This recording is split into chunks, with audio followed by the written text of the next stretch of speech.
청취자 여러분이 보내주신 자료들, 오늘 정말 흥미로운데요. 새 정부 출범 이후에 뭐랄까 정치, 경제, 사회 전반에 걸쳐서 변화의 소용돌이, 이게 느껴지는 것 같아요. 네, 맞습니다. 그야말로 격동기라고 할 수 있겠죠? 이 복잡한 흐름 속에서 진짜 중요한 맥락이 뭔지 오늘 한번 제대로 파헤쳐 보시죠. 네, 좋습니다. 그 정치 지형 변화부터 시작해서 시장 반응, 그리고 또 우리 사회의 여러 숙제들까지 자료들을 좀 엮어서 큰 그림을 이해하는 데 초점을 맞춰 보겠습니다. 그럼 정치권 소식부터 바로 가볼까요? 이재명 대통령 초기 행보가 상당히 파격적이에요. 네, 그렇죠. G7 정상회의 참석이나 뭐 트럼프 전 대통령하고 통화 같은 그런 외교적인 부분도 있는데 네, 그런 것도 있는데 저는 그 용산 대통령실 상황에 대해서 무덤 같다, 뭐 비품 부족하다 이런 날선 비판들 그러면서 파견 공무원 복귀 지시까지 내렸다는 거 이게 좀 눈에 띄더라고요.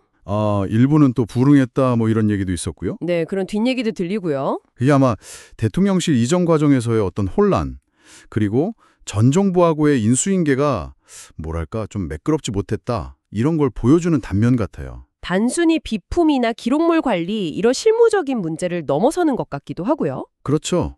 어떤 시스템 부재에 대한 지적 이렇게도 볼 수 있겠죠. 미국 같은 경우는 대통령직 인수법 이런 게 있잖아요. 아, 네네. 그런 체계적인 인수인계가 왜 중요한지 이걸 다시 한번 생각하게 하는 대목인 것 같습니다. 그 전 정부 계약직 직원분 그 퇴사 브이로그 노란도 약간 비슷한 맥락에서 좀 주목을 받았었죠. 아, 맞아요. 그런 일도 있었네요. 국회 상황도 진짜 숨가쁘게 돌아갔어요. 내란, 김건희, 최상병 특검법 이 세 개 법안이 통과됐습니다. 네. 특히 그 최상병 특검법 같은 경우는 이전 정부에서 3번이나 거부권이 행사됐던 거잖아요. 맞습니다. 근데 이번에는 통과가 됐어요. 이건 어떻게 봐야 할까요? 여당 내에서도 뭐 이탈표가 나왔다 이런 분석도 있고요. 아무래도 정치 지형 변화를 아주 상징적으로 보여주는 사건이라고 봐야겠죠. 거부권 행사에도 불구하고 통과됐다는 건 그만큼 이 사안에 대한 여론이나 뭐 정치적 압력이 강하다 이런 방증일 수 있습니다. 그렇겠네요. 그래서 뭐 수사 외압 의혹 관련 인물들이나 아니면 여당 내부 표결 과장 이런 데 대한 관심이 아주 뜨거울 수밖에 없는 거죠. 이런 어떤 정치적인 상황이랑 맞물려서 그런지 신명이라는 정치풍자 영화가 대선 직전에 개봉한 것도 좀 의미심장하게 다가오네요. 그 영화요? 김규리 배우 주연이었죠? 네, 뭐 구수 출신 검찰총장 후보라든지 특정 대학 이름들, 용산 이전 암시 같은 현실 정치를 좀 강하게 떠올리게 하는 설정들이 많다고 하더라고요. 시민 후원으로 만들어졌다는 점도 좀 특이하고요. 허허, 네. 현실 정치에 대한 뭐 대중의 관심이 그만큼 높다는 걸 보여주는 현상 같아요. 그런 거 하면 또 국민의힘 내부를 분석한 자료도 있잖아요. 이것도 상당히 흥미롭던데요. 아, 그 언더 진윤 그룹 얘기 말씀이시죠? 네, 맞습니다. 그러니까 전면에 잘 나서지 않고 지역구 관리에 집중하면서 근데 또 단결력은 아주 강한 그런 그룹이 실세다 이런 주장이죠. 심지어 필요하면 이름 있는 정치인을 약간 도구처럼 활용한다 뭐 이런 분석까지 나왔더라고요. 적인 변화에 대한 기대감일까요? 아니면 그냥 단기적인 현상으로 봐야 할까요? 일단 분석들을 보면 상법 개정 같은 어떤 기업 지배구조 개선에 대한 기대감, 여기에 외국인 순매수가 좀 맞물린 결과다 이렇게 보는 것 같고요. 아, 외국인 자금이 들어왔군요. 네. 그리고 코스피 5천 공약 이것에 대한 기대 심리도 좀 작용한 것 같고 국내 ETF 순자산 총액이 200조 원을 넘었다. 이런 걸 보면 유동성도 상당히 풍부해 보이긴 합니다. 그렇군요.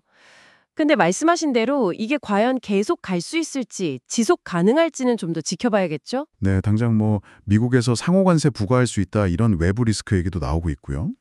금융당국도 그래서 그런지 100조 원 규모의 시장 안정 프로그램 이거 가동 준비하고 있다 이걸 강조하고 있더라고요. 네, 맞아요. 정책 브리핑. 그리고 미국이 한국을 또다시 환율 관찰 대상국으로 지정한 점도 이것도 좀 신경 쓰이는 부분이고요. 맞습니다. 사실 이런 단기적인 등락보다는 좀 더 우리가 주목해야 할 건 구조적인 문제 진단인 것 같아요. 마침 한국은행 보고서가 나왔는데 현재 한국 경제 상황이 과거 일본하고 좀 유사하다 이런 지적을 했더라고요. 아, 일본의 잃어버린 시대랑 비교를 한 건가요? 네, 그러면서 창조적 파괴를 통해서 경제 활력을 되찾아야 한다 이렇게 주문을 했습니다. 그러니까 단순히 돈 푸는 통화 정책만으로는 잠재 성장률 높이기 어렵다. 비효율적인 부분은 좀 도려내고 새로운 성장 동력을 만드는 구조개혁, 이게 필수적이다. 이런 얘기죠. 재정 건전성 관리도 물론 강조했고요. 그 창조적 파괴라는 말이 참 무겁게 들리네요. 결국 기존의 틀을 깨는 좀 고통스러운 과정이 필요하다 뭐 이런 의미일 텐데 네, 그렇죠. 이런 거시적인 과제와는 또 별개로 당장 우리 발등에 떨어진 불도 있어요.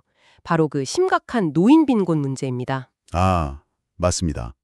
노인 인구가 곧 1,000만 명 시대라는데 빈곤율이 OECD에서 압도적 1위, 40.4%라고 하니까 이건 정말 충격적인데요?